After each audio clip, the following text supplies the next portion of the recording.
Really big changes coming at the Ford Motor Company.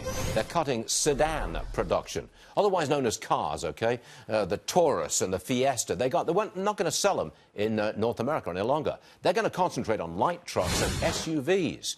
Automotive editor at Fox News is Gary Gatelu, and he's here with us now. Before we discuss Ford, what about General Motors? What are they going to do? General Motors, on the earnings call just now, Mario Barra said that they are still interested in the car segment, reiterating comments that the company's North American chief made earlier this month. So they're not following Ford?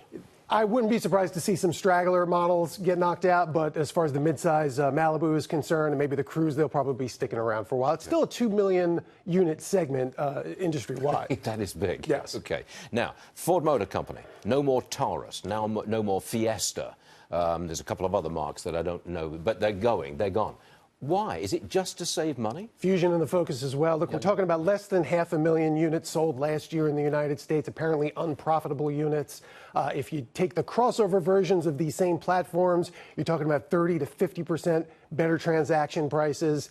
So they could sell the same number of crossovers as these. They're going to be making a lot more money. But look, they can make up this volume very easily. The Focus isn't going away completely. It's going to come back as a Chinese import that's got sort of a crossover look. That'll account for about 100,000 units. They've got the new Ford Bronco and Ford Ranger pickup coming. They're going to be built at the factory that currently builds the Focus, and that'll account for about 250,000 units. So you're already about 350.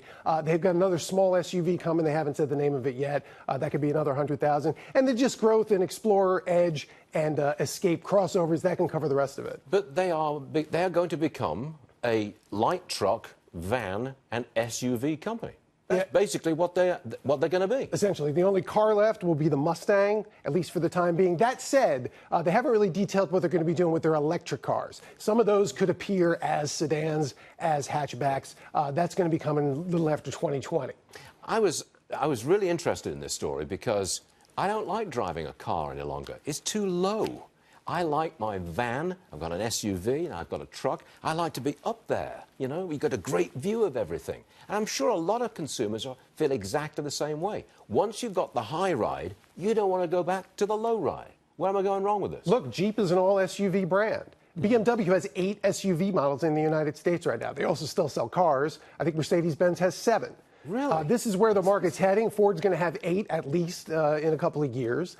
There's no reason not to sell these things if nobody wants the other ones, and if when you do sell them, you lose money on them. How much more money does Ford make out of an F-150, for example, compared to a Fiesta? I know they lose money on a Fiesta. How much do they make on an F-150? You know, they lose money on a Fiesta. You know, the estimated across the whole truck lineup is about $10,000 per unit, but now they're pushing those up to $70,000, $80,000, $90,000 trucks these days. So that margin's just even getting better. Like I said, you know, with the regular car-based crossovers, you're talking about a 30 to 50% better transaction price. And, you know, a good portion of that's profit. They don't cost that much more to produce than the car they're based on. 10 grand profit on an F-150, roughly. At least. At least.